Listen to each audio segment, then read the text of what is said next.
O SBT também tem 5 problemas que precisam ser resolvidos a curto prazo, pensando na audiência e no melhor para o futebol da emissora. E nesse vídeo eu explico cada um deles. Muito bem, pessoal, para quem ainda não viu, tem aqui no canal um vídeo que eu fiz nos últimos dias com os 5 problemas que a Globo precisa resolver no futebol nos próximos tempos. Então, para a gente transformar isso aqui numa espécie de minissérie do canal, hoje eu trago os problemas que o SBT precisa resolver. Se você quiser mais episódios falando de repente da Record, da Band, dos canais por assinatura, deixa nos comentários também.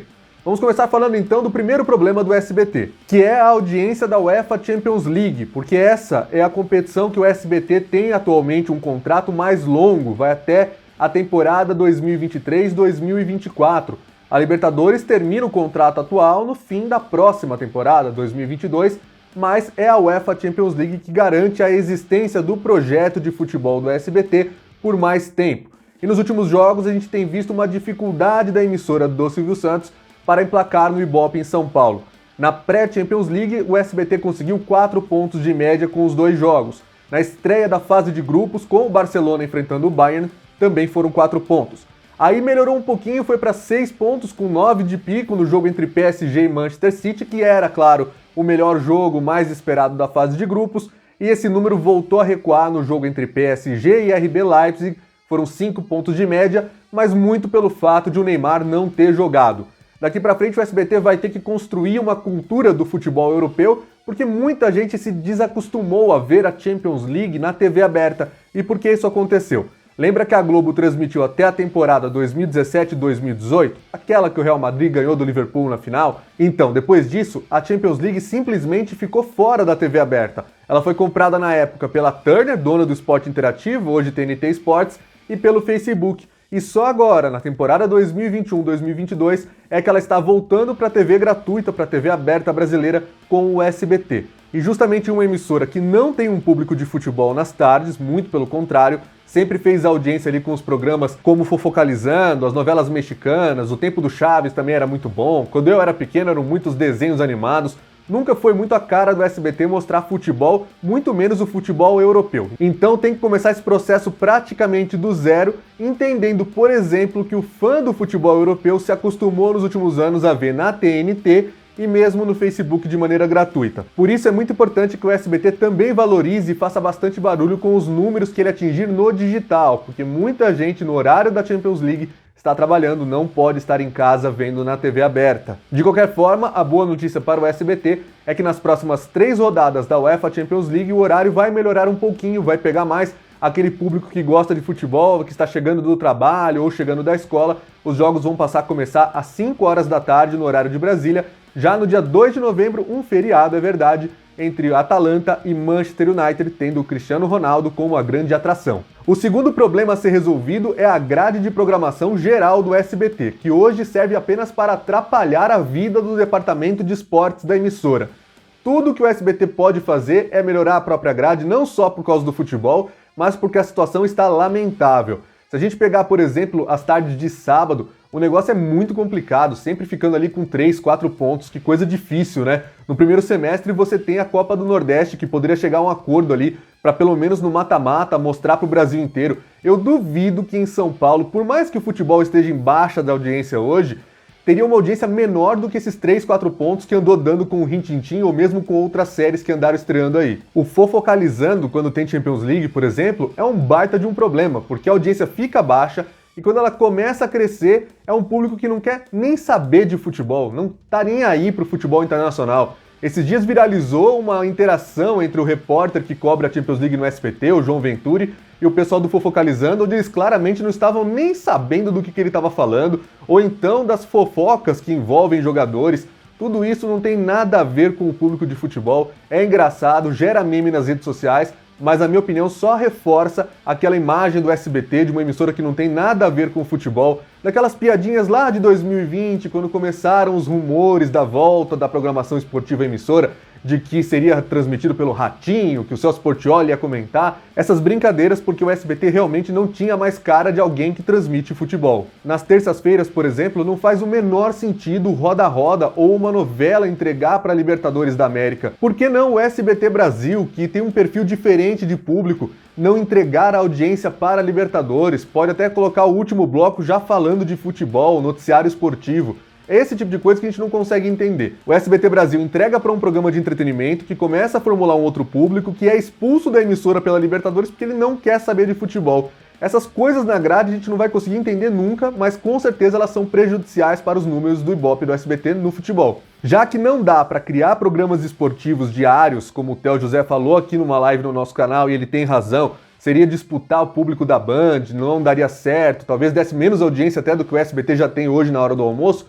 Por que não criar blocos fixos esportivos nos telejornais, principalmente no SBT Brasil? Coloca alguém para participar ali, ou o Theo José, ou o Luiz Alano, ou alguém da reportagem, tem Gudrian Neuffer com uma baita experiência em esporte na emissora. Por que não fazer dessa forma? Assim você vai cada vez mais cativando o público do SBT a entender que aquela emissora é sim um lugar de futebol. É um processo que leva tempo, não tem jeito. O SBT voltou há um ano de uma pausa de 17 anos em rede nacional. Não se vai construir uma cultura da noite para o dia, mas é preciso fazer mais agora que estamos entrando aí na terceira Libertadores do SBT, em 2022, e já na primeira temporada completa de futebol europeu. O terceiro problema não é tanto do SBT, mas é uma coisa que ele vai precisar lidar, que é o excesso de jogos na TV aberta. Eu já falei disso um pouquinho no vídeo da Globo. O público está se dispersando, os direitos de transmissão estão se pulverizando e o público de TV aberta não é fanático por futebol a ponto de acompanhar mais que 2 jogos por semana. E o fato de ter jogo no SBT está prejudicando a Globo. Ela não tem mais aquela cultura de transmitir quarta-feira e domingo. Os números estão baixando, porque tem o SBT mostrando também jogo de terça. Com isso o público vai ficando cansado. Não é o mesmo perfil de você que está aqui, que muitas vezes é aquele heavy user, né? Aquele usuário fanático mesmo do futebol, que quer ver todos os jogos que passam na ESPN, no Star Plus, na HBO Max, na TNT, no Sport TV, não sai dos canais de esportes. Essa não é a realidade da maioria imensa do público da TV aberta. E para completar a situação, em 2022 vai ter mais futebol de forma regular no primeiro semestre na Record, porque além do Campeonato Carioca, que em 2021 foi transmitido de forma regionalizada, no Rio de Janeiro e em mais alguns estados cujas afiliadas quiseram pagar a taxa cobrada pela Record do Rio de Janeiro, nós vamos ter a transmissão pela matriz, pela cabeça de rede aqui em São Paulo, que é a do Campeonato Paulista, com um jogo exclusivo por rodada, serão 16 partidas na Record, e que a gente ainda não sabe quais serão os dias e os horários usados pela emissora do Edir Macedo. Se for como aconteceu no Campeonato Carioca em 2021, seriam de sábado e de terça-feira, mas essa situação complica um pouco mais para o SBT, porque eles estão criando a cultura de que terça-feira é o dia do SBT, tanto com Champions League como com a Libertadores da América. De repente você tem uma Record ali, pode prejudicar, pode atrapalhar um pouco. No primeiro semestre, com os estaduais e a Libertadores, por calendário, que a gente ainda não sabe, a CBF não divulgou, pelo menos até o momento que eu estou gravando e editando esse vídeo, não é para chocar Libertadores com estaduais, não é para acontecer nas mesmas datas. Mas em 2021 isso aconteceu, a gente teve uma terça-feira com o jogo do Campeonato Carioca, enquanto rolava pré-Libertadores no SBT. Com essa bagunça que é o futebol brasileiro e que é o futebol sul-americano, será que é impossível a gente ver de novo isso acontecer? Eu acho que não. E falando em Record, ela é o quarto problema e um problemaço do SBT, não só porque ela vai transmitir o Campeonato Paulista, o Campeonato Carioca, mas também porque a presença dela como um player de direitos de transmissão assusta e muito a emissora do Silvio Santos, agora que a gente vai ter em 2022 a resolução da licitação da Libertadores da América para o período entre 2023 e 2026.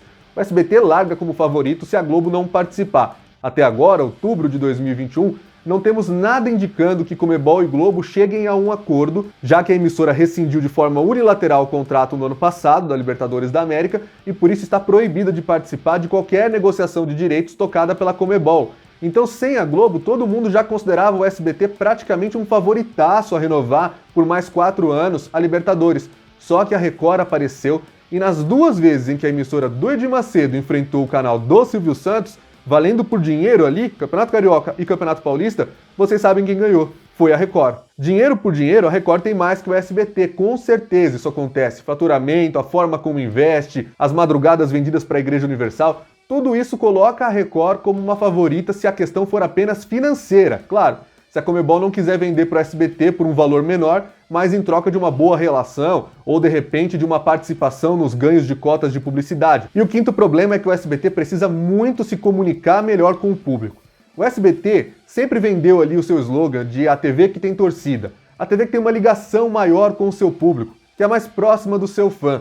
Tanto que é uma emissora transparente a ponto de, historicamente, nos anos 80 e 90, dizer que o capítulo de uma novela iria começar quando acabasse a novela da Globo. Se você pegar uns vídeos aqui no YouTube de chamadas da novela Éramos 6 em 94, você vai ver que a Globo anunciava que o capítulo aconteceria depois de A Viagem. Mas A Viagem era uma novela da Globo naquela época. Então esse grau de irreverência, de proximidade, de transparência do SBT com o seu público também tem que ser reproduzido no futebol. E por que eu digo isso?